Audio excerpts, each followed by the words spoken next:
मेरे हिसाब में कर्म का सिद्धांत तो वैज्ञानिक है। आग में हाथ डालोगे तो हाथ जलेगा, लेकिन अभी अगले जन्म में नहीं। ये अगले जन्म की बात बेईमानी से भरी हुई।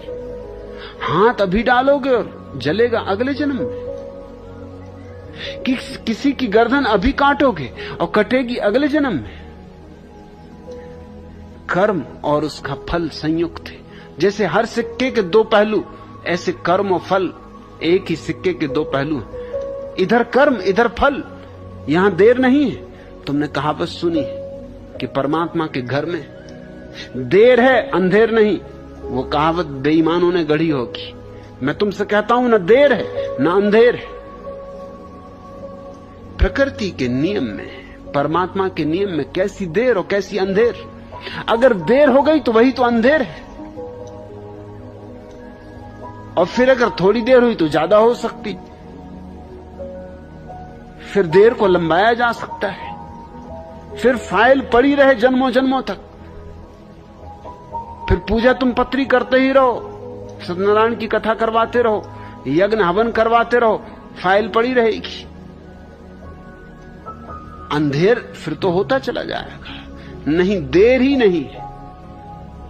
तुम जब क्रोध करते हो तब क्रोध के साथ ही तुम्हारे भीतर जो जहर फैलता है, जो आग जलती है, वो उसका फल है, अगले जन्म में नहीं। बात यही है। नगद, मेरे लिए धर्म नगद है, और तुम्हें समझा गया है कि धर्म उधार है।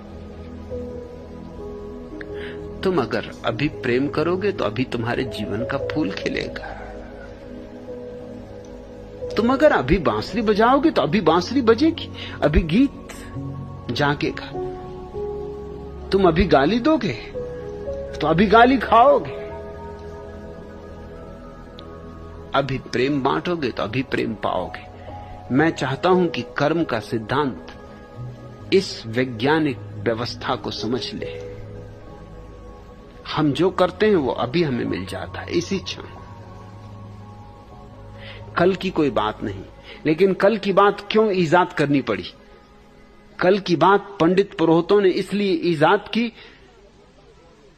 कि वो समझाने में असमर्थ हुए बहुत सी बातें। जैसे कि बेईमानों को उन्होंने देखा धन कमा रहे हैं, और ईमानदारों को देखा कि भूखों मर रहे हैं। बस उनको मुश्किल खड़ी हुई, अब क्या करें? अब कैसे इस बात को लीपापोती करें? क्योंकि बेईमान छाती पे चढ़े बैठे, दादागिरी कर रहे हैं, और ईमानदार सड़ रहे हैं। उनकी छाती पे ही यही